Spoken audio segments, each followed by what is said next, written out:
نحمده ونصلي على رسوله الكريم أما بعد فأعوذ بالله من الشيطان الرجيم بسم الله الرحمن الرحيم أقم الصلاة لدلوك الشمس إلى غسق الليل وقرآن الفجر إن قرآن الفجر كان مشهودا صدق الله العظيم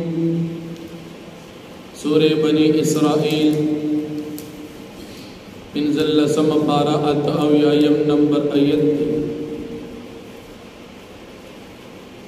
ومخی رکو کی دا نبی کریم صلی اللہ علیہ وسلم ذمہ داری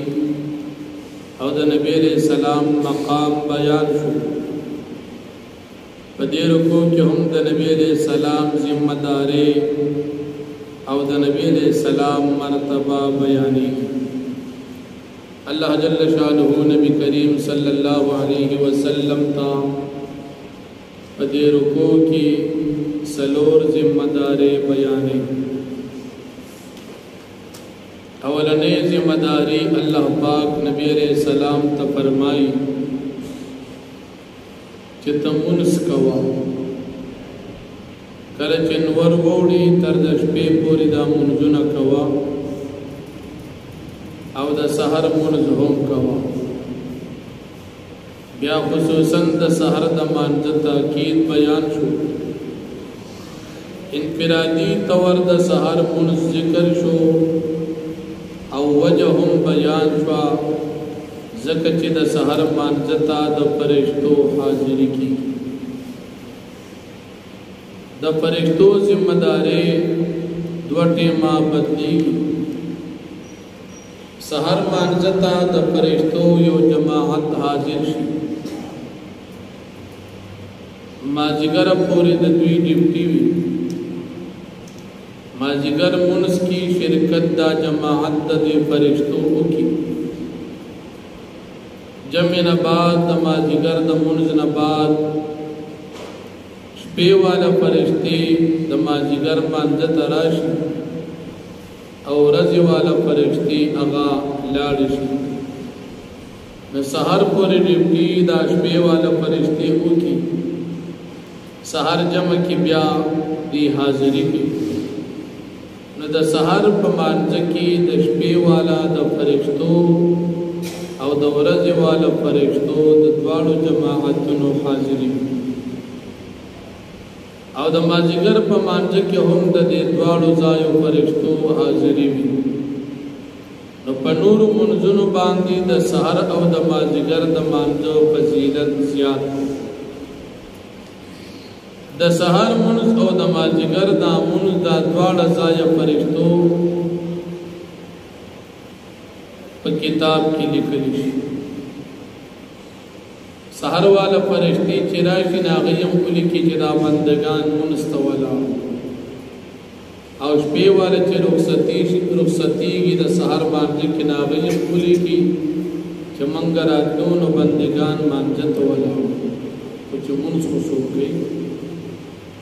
لیکن وہ بأل چھ منس گئی اس دا سحر منس چھ سوک گئی ننا بسولی دا دیر کمزور حال جب انسان دے سحر منز دنا جمع پاتشو نزان لے اوکفو بریک دما رجسٹر دا فرشتو کی زان راول او دا دیر بد قسمت وی چی دے دا فرشتو دا رجسٹر نا بچ داغین محروم پاتش بل دا سحر دا ماندو تاکید دا دی وجہ نا ذکر شو چی پدے کی دا قرآن کریم تلاوت دا نور منزن نزیاد کی نور منزن کی تلاوت لگ لگ کی یو پسحر کے دیر کی دا دی وجنا پدے جے کراغ لگن قرآن الفجر صلاة الفجر پزے قرآن الفجر ہوئی چی دا قرآن کریم تلاوت پدے کی دیر کی دویم فریضه الله نبی علیہ السلام ته فرمایي چې ته د شپې تهجد کوه دا ستا دپاره اضافي عمل د نور مسلمانانو په دې سره ګناهونه معاف کېږي او ته خو د ګناهونو نه معصوم یې نو په دې ستا مرتبه اوچتي گناہگار بندگان خو په دې نیکو باندې او په توبو معاف کېږي خو پیغمبران خو گناہگار دي نو د دې په مرتبه اوچتي ځکه ګناهونه پیغمبران نه کوي او د ګناهونو معصوم وي او بیا نیکي کوي نو په دې مرتبه اوچتي او بیا الله پاک نبی علیہ السلام ته فرمایي چې طالب زو هغه مقام درکم چې هغه د صفاتونو او د ستاینې مقام مفسرین فرمایي د مقام نه مراد هغه شفاعت د قیامت د ورځې د نبی علیہ السلام وګد حدیث د ترمذی شریف دی قیامت ورځ الله پاک به حساب کتاب نشور خلق با آدم علیہ السلام تلال شاغبم عذرو کی نوح علیہ السلام تبلال شاغبم عذرو کی ابراہیم علیہ السلام تبلال شاغبم عذرو کی موسیٰ علیہ السلام تبلال شاغبم عذرو کی آخر بنبی کریم صلی اللہ علیہ وسلم تراشی نبی علیہ السلام با اللہ پاک تسجدہ لگئی اللہ پاک با تپوس کی نبی علیہ السلام با فرمائی دا دی بنی آدمان و شفاع حساب کتاب شروع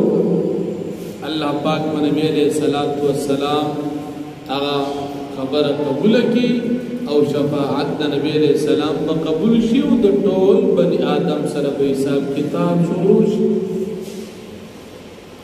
دا مقام دیتا شفاعت کبرا ویدش دا تمام بنی آدمانو تا حاصل دی نبی علیہ السلام والا شفاعت اس دا دین علاوہ شفاعت دا پیغمبران دا پار یا دا بلچا دا پارشتو کنشت سلور مذہب مسلمانان و عقیدہ دادا پیغمبران با دخبل امتیان و شفاعت پہ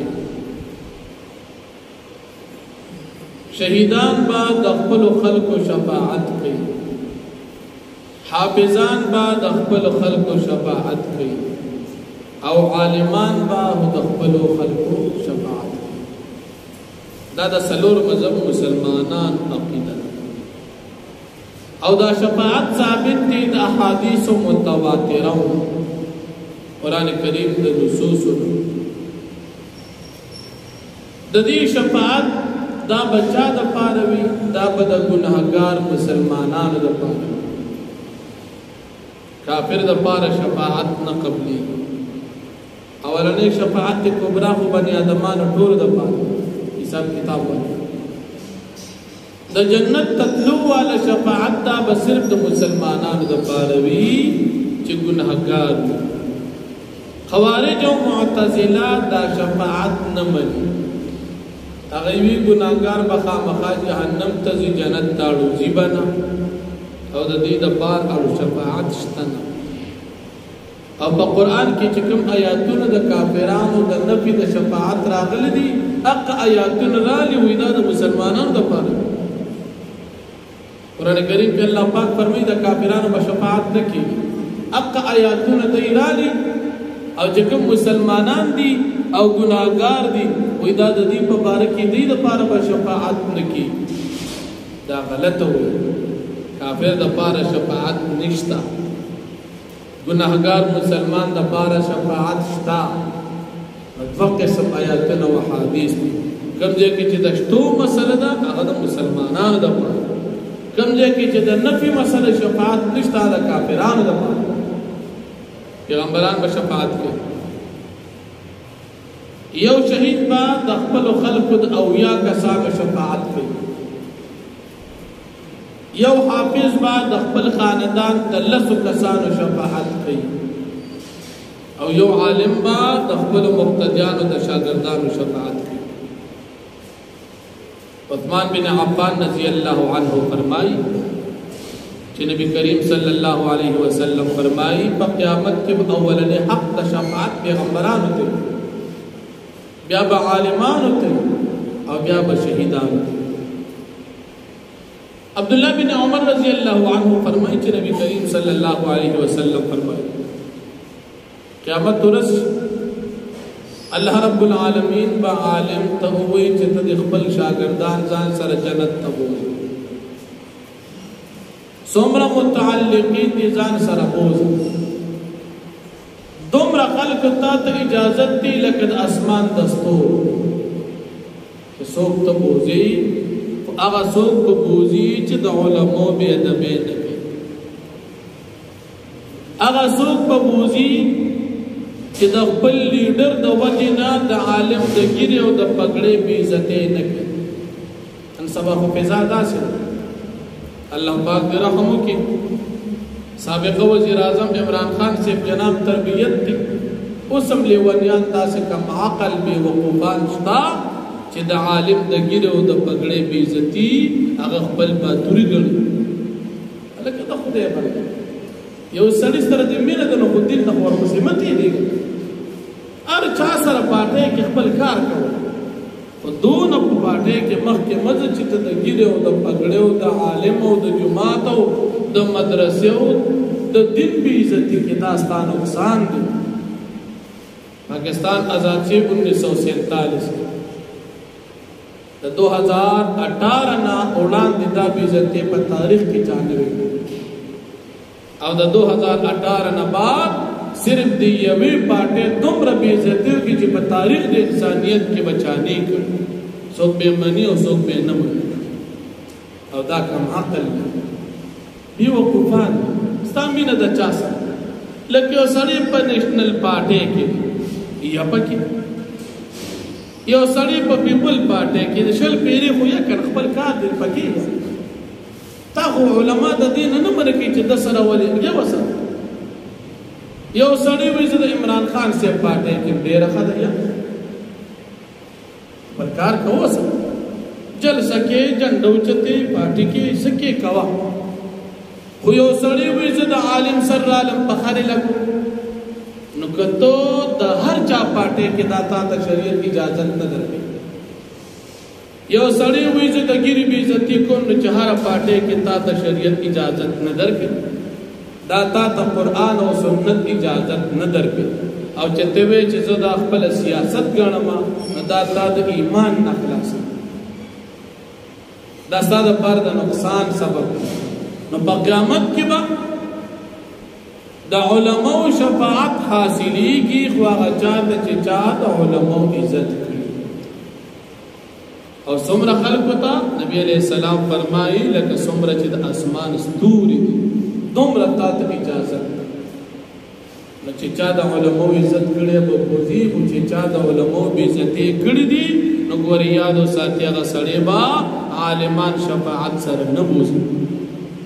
ولی یو سړی دلته لګیا د علماء بې عزتۍ کې نه په شفاعت څه کوي هغه خپله ځان پوره ګڼي که نو ځکه د علماء بې عزتۍ کوي نو د علماء به بې ادبي نه کوي. د علما دا زموږ د دین خیر خواهان دي موږ ته دین ښیي دی موږ ته قرآن ښیي دی زموږ بچو ته دین ښیي سبقونه ښیي زموږ جنازه کوي زموږ نکاح کوي زموږ د بچو تربیت کوي زموږ د نارینهو د زنانو د دین خیر خواهان دي. موږ ته قرآن ښیي موږ ته پیغمبر او رسول ښیي موږ ته صحابه ښیي موږ ته د مونځونو سبقونه ښیي زموږ د اختر او زموږ د روژې او زموږ د زندګۍ دا مسلې موږ ته عالمان نو دا زموږ خیر خواهان دي.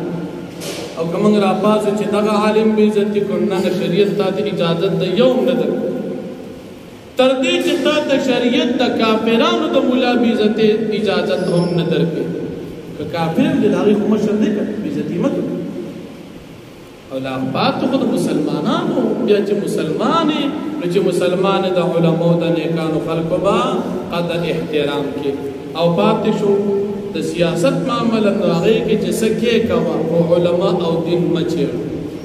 چا سره دې مینه ساته خپل ځای باندې خو د هغې مینې یو اندازه ده. یو سړی وي زما د پلار سره مینه ده خدای رسول وایي مینه ورسره کوه خو څومره کوه.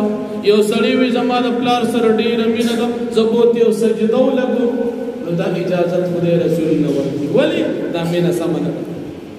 یو سړی وي زما د مور سره ډېره مینه ده ډېره ښه ده کوه د مور په قدمونو کې جنت دی خو زما ورسره دومره مینه زه به ورته سجده ولګم نو دا اجازت خو خدای رسول نه در نو د مینې یو اندازه ده هر چا سره چې ساتي خو ځان له په آخرت مه خرابوه هغه ځای پورې مینه وکړه چې ستا ایمان پکې خراب نشي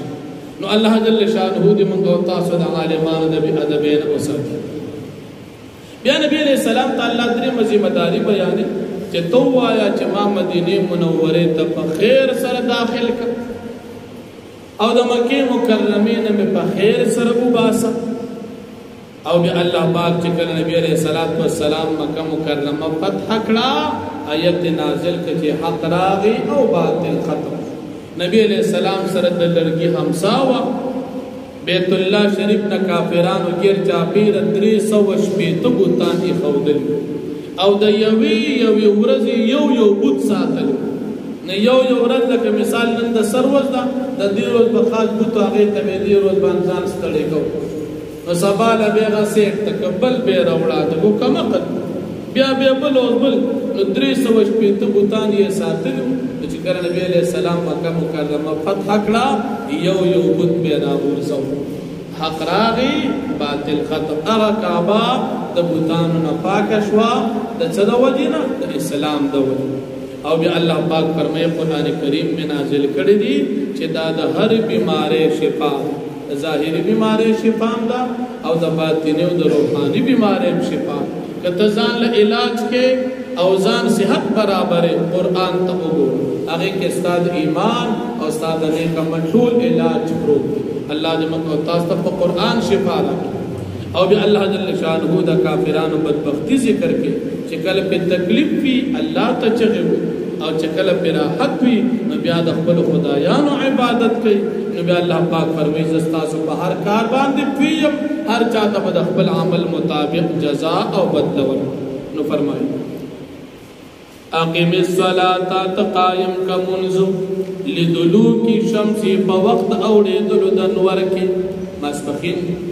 الى غسق اللیل تردش بید تیارے پوری ماسپخین نوالا ماسوتن پوری مازگر ماخام ماسوتن دا سلور منزن پا دیکھو ٹکو کرام وقرآن الفجر و دا سحر منزو سحر پتی جدا شو سحر پاکی ولی جدا ذکر شو ان قرآن الفجر کان مشہودا بے شکا منز دا سحر چیدی تب فرشتو حاضر کیگی دشپے والا حساج او دا وزی والا راشی ومن اللیل او پبازی صدشپے کے فتحجد بھی تتحجد کو پدے قرآن سر نافلتا لکا دا استاد پار زیادی اسا ان یبعثک ربک مقاما محمودا یقینی خبر چه در بکی تا تستارب مقام محمود شفاعت کبرا وقلو تو فرمائی رب زم ادخلنی مدخل صدق ما داخل کا فداخل ولو رشتیو سرا مدینی منوری واخرجنی مخرج صدق او مارو باسا وستلو رشتیو سرا دمکی مکرمین وجعل لي من لدنك سلطانا نصيرا توغر زود ما د پاره د خپل طرفنا غلبا سلطانا دلیل نصيرا مددگار وقلو تو فرمائے جاء الحق راغ حق وزهق الباطل باطل ختم شو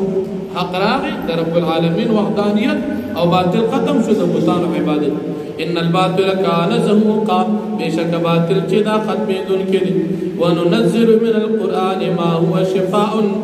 او منگا نازلو قرآن کریم چه دا شفا دا ورحمتنا و رحمت دی للمؤمنین دا مومنانو دا پارا ولا یزید الظالمین الا خسارا او نزیادی دا کافرانو ظالمانو دا پارا دا قرآن کریم مگر تاوان وَإِذَا أَنْعَمْنَا عَلَى الْإِنسَانِ او ہر کل چمک انعامو کو نعمتنو کو پہ انسان باندے مراد کافر آرد و دی اعراضو کی ونعا بجانبیو دی ووڑی پخبلی ڈڑی سرا وَإِذَا مَسَّهُ الشَّرُّ كَانَ يَئُوسًا اور کل چراش پد باندې تکلیف یا دینا امید شید نعمتنا قلت فرمائے کل ہر انسان یعمل علی شاکلتی یعمل کی پخپل طریقہ فربکم اعلم بستاس خدیب فیدی بمن پاچا و اہدا سبیل چاغ برابر دی پنے غلار باندی واخر